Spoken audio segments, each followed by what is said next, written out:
Listen. Story 5. The Shoemaker. A long time ago, a man made shoes for the people in his village. Many children grew up wearing shoes the man made. The time came when the man couldn't make shoes anymore. He was too old.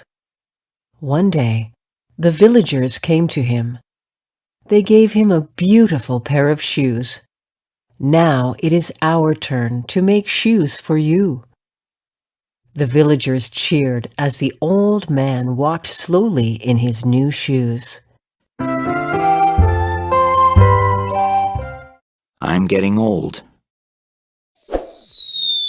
Read aloud.